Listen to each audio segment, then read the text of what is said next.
La Terre, véritable fourmilière des temps modernes. Elle est la 3e planète au regard du Soleil. Il s'agit de la 5e planète la plus grande, tant en taille qu'en masse. La Terre fournit de l'eau liquide, un environnement où les molécules organiques peuvent s'assembler et interagir en suffisamment d'énergie pour maintenir un métabolisme.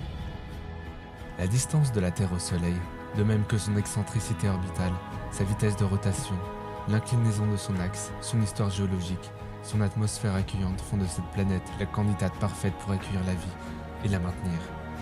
La biosphère terrestre produit en abondance de nombreuses ressources biologiques pour les humains, comme de la nourriture, du bois, des médicaments ou de l'oxygène.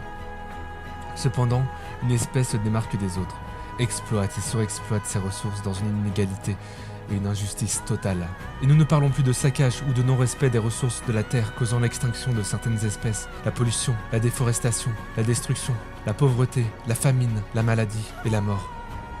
Tout cela est un massacre, fruit d'une minorité avide de richesses qui mène petit à petit ce monde à sa perte. Le plus grand fléau de tous les temps ne sont pas les meurtres ou les guerres, mais bel et bien la maladie, qui tue sans pitié plus de 55 millions de personnes chaque année, soit presque 2 personnes chaque seconde.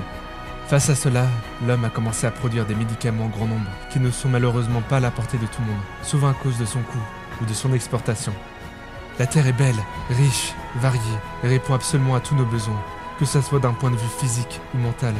Mais la société actuelle semble l'avoir oublié, car tout est dans la nature, quand on sait là où chercher. Nous avons longtemps espéré en recherchant des héros, ou en inventant des super-héros qui ont bercé notre enfance, et qui continuent à nous ravir tout au long de notre vie. Ce sont mes héros. Mais si on y réfléchit, cette planète est mieux que tout cela. Elle nous fait vivre, nous nourrit, remplit nos poumons de son air, et nous soigne. Laissez-moi vous apprendre comment.